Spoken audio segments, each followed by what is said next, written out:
Here we are again. What you post to your wall will appear in the news feeds of the users who have liked your page. So make sure that what you're posting is relevant and useful to your fans. Don't be redundant, post different things, and also don't post too much or you could be annoying for your fans. As a rule of thumb, don't post more than 3 or 4 updates per day. Here are some ideas for the kinds of things that you may post.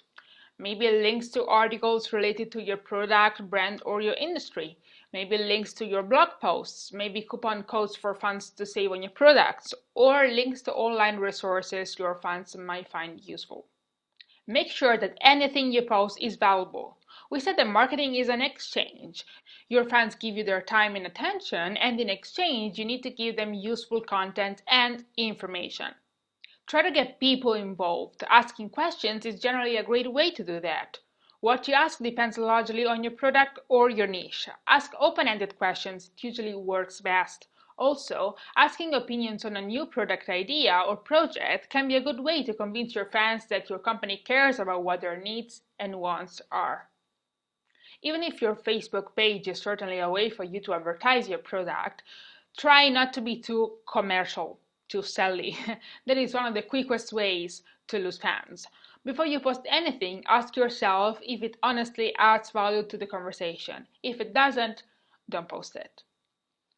A higher level of user engagement on Facebook leads you to expand the reach of your Facebook posts due to what's called Facebook's EdgeRank. EdgeRank.net has a great definition of it. EdgeRank is the Facebook algorithm that decides which stories appear in each user's newsfeed. The algorithm hides boring stories, so if your story doesn't score well, no one will see it. Any action performed by your page, for example sharing a link, posting a photo, etc., is a potential newsfeed story, and Facebook calls these actions edges. To make sure that each user is not overwhelmed by an infinite amount of information on his or her newsfeed, Facebook created an algorithm to predict how interesting each story will be to each user. What Facebook basically does is ranking the edges. That's why it's called EdgeRank. In 2007 already, a Facebook engineer admitted that only about 0.2% of the content published actually ends up into a user's newsfeed. Put in other words, this means that your post is competing with other 499 posts for a slot in a user's newsfeed.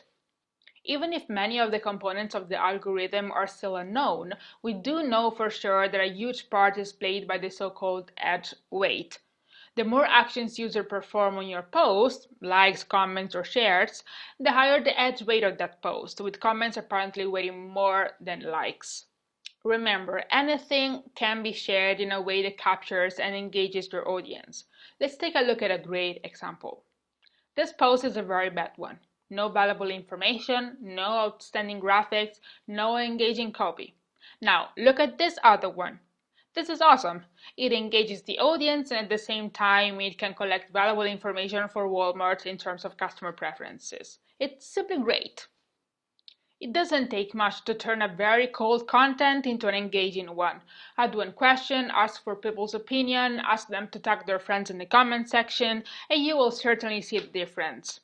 Now, because practice makes perfect, I want you to find some ideas. So take a look at the material for this lecture and download the special exercise. You will discover a selection of posts that I found online and that I think could be definitely improved. Try to modify each of them, making it more engaging for fans. It's going to be fun.